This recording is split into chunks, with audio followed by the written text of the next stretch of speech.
saying right there. Just make sure you address it better. At the end of the day, when you go out with 4 fouls there, how difficult, what was going through your mind there, knowing that you couldn't really play for at least a long stretch of time? It was very frustrating, but I knew my teammates were going to hold it down. It was very frustrating at first. It was just like, dang, 4 fouls, and it's like a lot of time to go in the game. Like, I just didn't know what to do, but I just had to keep my head and cheer for my teammates because they were going to get the job done regardless, so that's how I had to think. What do you think you kind of did for the team, to not have you, I think, get 5 blocks in the first half, really kind of dominating out there, to not have you there for that stretch? I mean, I'm pretty sure it's an adjustment to make, but I mean, we have multiple players on our team that can come in and do the same thing. So I think it was an adjustment, but they did well with it. Donovan, you guys are, you're down by 12 there at one point, 12 or 13, and you kind of have to, you're leading your team back. Is there that sense of urgency you kind of putting on yourself there? Definitely. It's always a sense of urgency when you're down, and the time is just ticking away. So, yeah, it was definitely a sense of urgency. Man, there have been points in your career where these games against top teams have been blowouts. Now you guys are close. Do you leave a game like this relatively pleased? How you guys played? Ticked off? What's kind of the...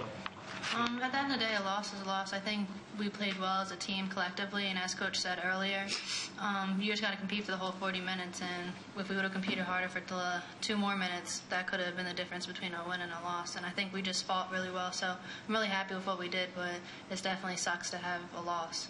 Do you have a sense of what this team needs to do to get over that hump a little bit, win one of these games that they're close in? Just as Coach said earlier, we have to make that extra play. You got to get that 50-50 ball. You got to knock that shot down, get that rebound. We just got to push harder than what we have. Brianna, you had a nice little run there, especially in the early going part of the game. What can a game like this do for your individual confidence? It's definitely big, especially since I haven't been playing that well previously. But it was definitely big for me having confidence, but it was just open because my teammates were able to get me there. So. Brianna, what was that moment like after, Diamond had the layup to get you guys up for the first time, and then you come back at that really long three? What's the energy like after a couple of buckets like that? It's big. We're playing the number 4 team in the country, and you're able to make 2 big plays back to back and able to get up on this team. So it was definitely an energy booster for the team and got our confidence and flow going in the first half.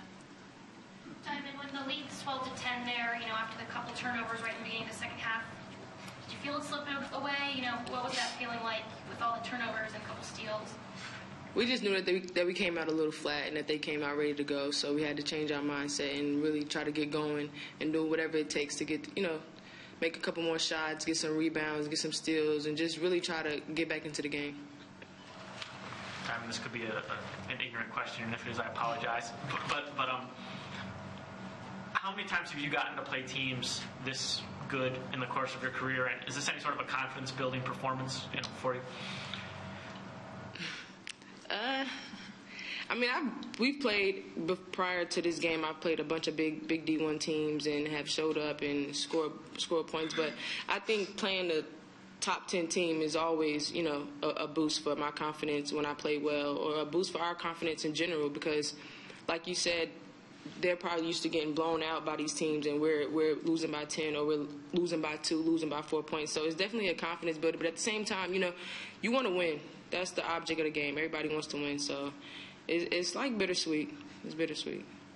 Yeah, did you get a chance to talk to Brittany at all? I mean, can you give us a sense of kind of how she is, I guess, on the bench? At this point, we only know as much as you guys do. Brittany's always in high spirits, so we just hope for the best for her. Was it good to see her come back out and be on the bench for the second half? I mean, positive sign? Definitely, it's always good having her to be out there with us. What was going through your mind when she had to leave the court? Me or just all of us? It was kind of hard for me to see because of what happened last year. So it was just shocking, and for it to happen in a similar manner. So it was just hard for me to see, but I have good hope and high spirits for her. So. Obviously you guys came back and didn't just go away in the second half, but was there any sort of emotional impact coming right out of the second half, from losing her? I guess it was more of an energy booster. We needed to come out there, and everyone needed to step up, and we she might have not been able to go and play, but we all had to come in and step up. Like, it could have been someone was in foul trouble and someone came out and we needed someone else to step up. So I think it was a team effort to just come out there with more energy and produce. Anything else, guys? All right. Thank you. Thank you. you.